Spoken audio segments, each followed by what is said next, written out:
This is the original grave of Giovanni Maria de Agostini. That's his true name. What's there is not the correct name.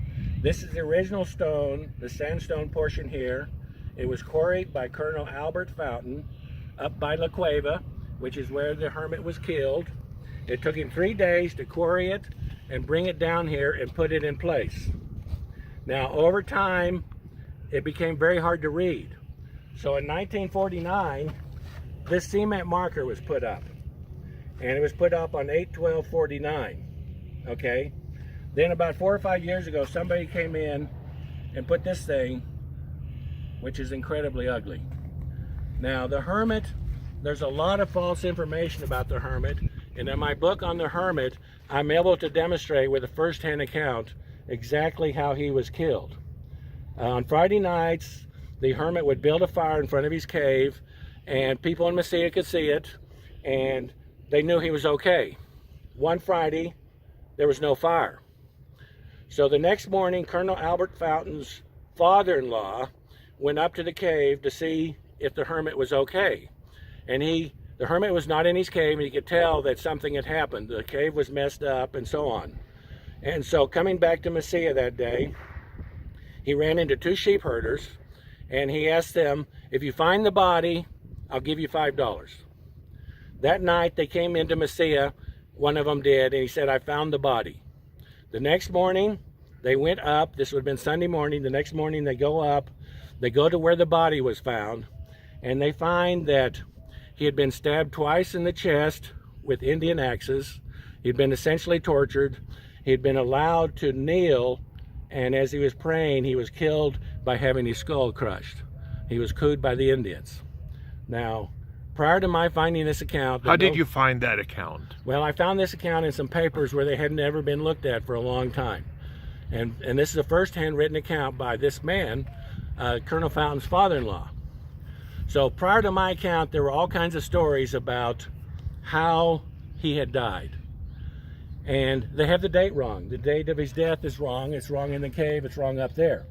And the reason I know the correct... So the plaque at the cave is incorrect. That's right. And the reason I know the exact date is because I found the church record. And so they brought him down that Saturday. And we're here in Mesilla. Yes. They brought him down that Saturday. He was laid out for 1 full day. Then afterwards, they had the funeral here. The priest came out, they had the funeral. Of course, he couldn't have final rites because he was dead. But I've got that account from the church, and that gives us the exact date on which he was killed. So this information is all in my book. Okay. Giovanni Maria de Agostini, The Wonder of the Century. It's available on Amazon. And they've just finished making a documentary based on the book. That came out in January. And it turns out that his travels, his story is utterly unbelievable. He circumnavigated South America twice, went down the Amazon by canoe.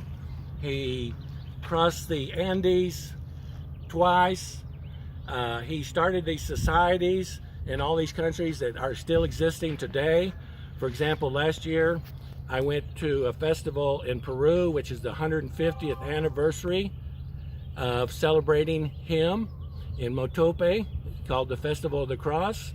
And on the 5th day, they bring a cross that he made, that he left behind, bring it down from his cave in the mountain, and they walk it about 7 miles to the closest village. Why do you think he was so admired? He had a system. He was modeling himself after St. Anthony, the abbot, who lived a little after 200 AD, and he was trying to construct religious groups that were outside of the church. Okay. And so what he would do, he'd go somewhere, he'd live a religious life in a cave for a while, he'd attract some followers, and then once he had those followers, he'd set up an organization. And they had rules, and in 2 cases in my book, I have the actual rules that he created. Once in Brazil, and once in Las Vegas, New Mexico, that he left behind. And there was 12 officers, and they could read and place themselves, and that sort of stuff. And he celebrated 2 days of the year. So what he was trying to do was return to an original Christianity before the Catholic Church, before it became encrusted with all the rules and everything that it was. Did he call his followers that institution a certain name you're aware of? No, he did not give them a name. Okay.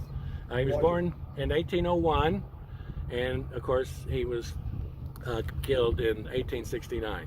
He Okay. was Italian. I've been to his hometown Yeah. in Italy. Yeah. I've seen his records in the church there. I Yeah. know when I wrote my book, I didn't know the exact birth date. I do now because Right. I've seen the record in the church. Thank you very much.